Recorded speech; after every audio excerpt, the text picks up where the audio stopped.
আসসালামু আলাইকুম, ডেলি প্রবাসী নিউজে আপনাকে স্বাগতম। সুপ্রিয় দর্শক, দেশ এবং প্রবাস যে যেখান থেকে যুক্ত হয়েছেন আপনাদের সবাইকে জানাচ্ছি আন্তরিক শুভেচ্ছা।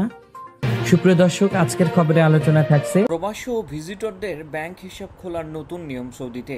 জানিয়ে দেব এই খবরটি সম্পর্কে বিস্তারিত সংবাদ। পুরো ভিডিওটি দেখে বিস্তারিত জেনে নেবার অনুরোধ থাকলো।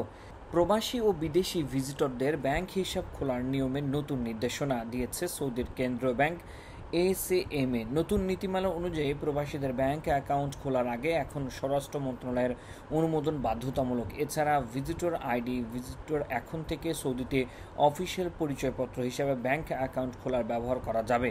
প্রতিটি ব্যাংকে বিদেশি গ্রাহকের পূর্ণ নাম, জাতীয়তা, আইডি নম্বর, ঠিকানা ও যোগাযোগের তথ্য সহ ডিজিটাল রেকর্ড তৈরি করতে হবে। এসএএমএ আরও জানিয়েছে, প্রবাসী দেশ ত্যাগ করলে বা আইডির মেয়াদ শেষ হয়ে গেলে তার ব্যাংক হিসাব ফ্রিজ বা বন্ধ করে দেওয়া হবে। এই উদ্যোগের লক্ষ্য হলো ব্যাংকিং খাতকে আরও নিরাপদ, স্বচ্ছ, ডিজিটালাইজেশন নিয়ন্ত্রিত করা। এতক্ষণ আমাদের সঙ্গে থাকার জন্য অসংখ্য ধন্যবাদ। পরবর্তী সংবাদ দেখার আমন্ত্রণ জানিয়ে শেষ করছি এখনকার সংবাদ। প্রতিদিন সৌদি আরবের গুরুত্বপূর্ণ খবর জানতে ডেলি প্রবাসী নিউজ ইউটিউব চ্যানেলটিকে সাবস্ক্রাইব করে পাশে থাকা বেল বাটনটি প্রেস করে দিন, যাতে করে সৌদির পরবর্তী কোনো খবর মিস না করেন।